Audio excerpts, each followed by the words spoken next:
नमस्कार, फोर्साइट्स टीवी में मैं शालीमार जायसवाल आपका स्वागत करती हूं। महाराष्ट्र विधानसभा चुनाव के पहले बयानबाजी का दौर जारी है। इस क्रम में एआईएमआईएम प्रमुख असदुद्दीन ओवैसी ने कहा है कि सूबे में हम अपने बल पर चुनाव लड़ रहे हैं। एआईएमआईएम का मानना है कि भारतीय राजनीति तब मजबूत होगी जब मुसलमानों को उनकी आबादी के बराबर अधिकार मिल जाएगा। ओवैसी ने कहा है कि हम महाराष्ट्र में एक संजीदा खिलाड़ी है।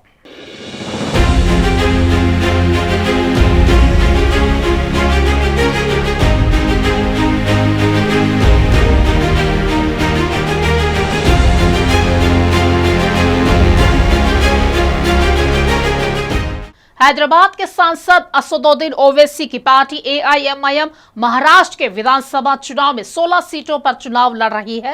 तेलंगाना के बाहर महाराष्ट्र ही एक ऐसा प्रदेश है जहां पर एआईएमआईएम का मजबूत आधार है। लेकिन सवाल यह है कि एआईएमआईएम इस बार कम सीटों पर चुनाव क्यों लड़ रही है। 2019 के विधानसभा चुनाव में एआईएमआईएम ने 44 और 2014 के विधानसभा चुनाव में 22 सीटों पर चुनाव लड़ा था। कम सीटों पर चुनाव लड़ने के पीछे पार्टी की क्या रणनीति है, आइए देखते हैं हमारी एक खास रिपोर्ट में।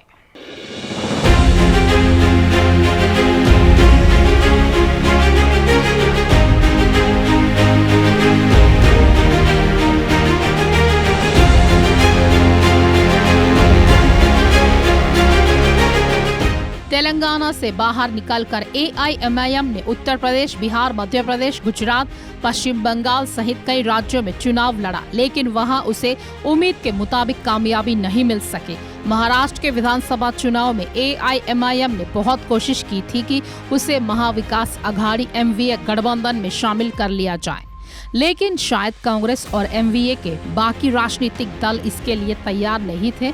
महाराष्ट्र के विधानसभा चुनाव में महायुति बीजेपी मुख्यमंत्री एकनाथ शिंदे की शिवसेना, उप मुख्यमंत्री अजित पवार के एनसीपी और एमवीए कांग्रेस शरद पवार की एनसीपी, उद्धव ठाकरे की शिवसेना के बीच जोरदार टक्कर हो रही है।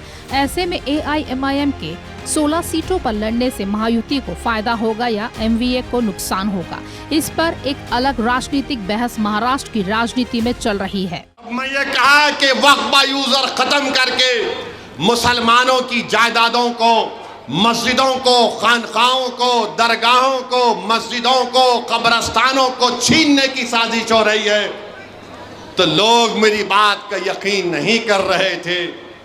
मैं मिसाल देकर समझा रहा हूं। आज से 10-12 दिन पहले गुजरात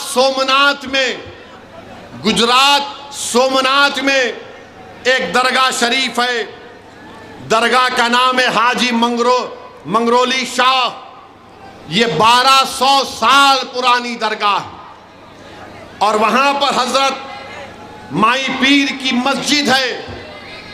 सन 47 में डॉक्यूमेंट में लिखा गया कि गवर्नमेंट, क्योंकि उस वक्त जूनागढ़ के बादशाह ने यह जायदाद दी थी, अंग्रेज चले गए, तो अंग्रेज जाने के बाद हुक्मरान जूनागढ़ के बादशाह थे, तो हुकूमत हिंद हो गई।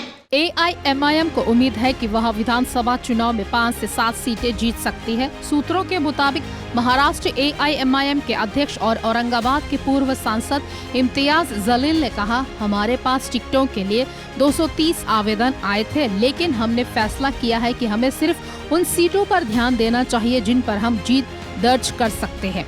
जलील ने कहा है कि हम जिन सीटों पर चुनाव लड़ रहे हैं, हमें उम्मीद है कि वहां पर नतीजे निश्चित रूप से हमारे लिए अच्छे होंगे।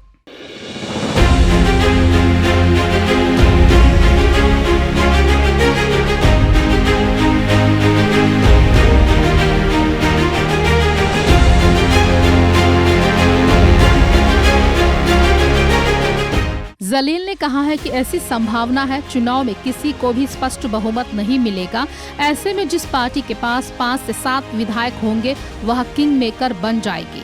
एआईएमआईएम ने मुस्लिम दलित वोटों पर फोकस किया है। पार्टी ने आरक्षित सीटों पर दलित समुदाय के उम्मीदवारों को टिकट दिया है और चुनाव में मॉब लिंचिंग, अल्पसंख्यकों का उत्पीड़न और हिजाब को मुद्दा बनाया है।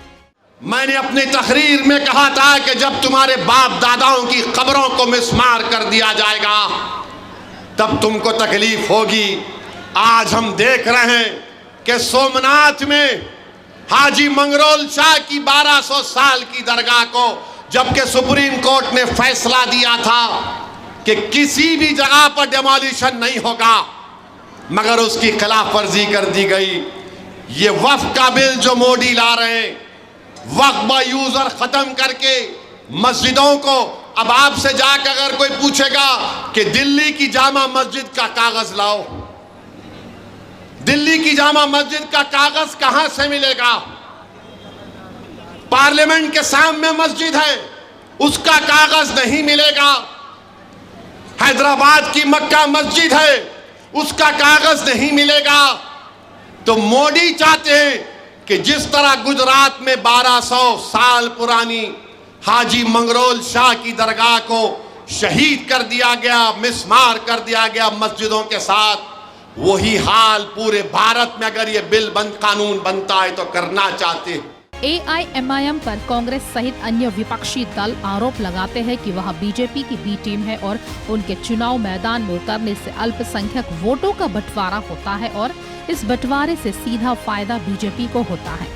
लेकिन ओवैसी और उनकी पार्टी के नेता इन आरोपों को नकारते हैं। लेकिन AIMIM के एक नेता ने कहा, महाराष्ट्र में अगर हमें MVA के वोटों में सेंध लगानी होती तो हम 230 सीटों पर चुनाव लड़ते, लेकिन हम ऐसा नहीं चाहते। कांग्रेस हम पर इसीलिए आरोप लगाती है क्योंकि वह नहीं चाहती कि मुस्लिम नेतृत्व खड़ा हो। हम महाराष्ट्र में एक संजीदा खिलाड़ी है।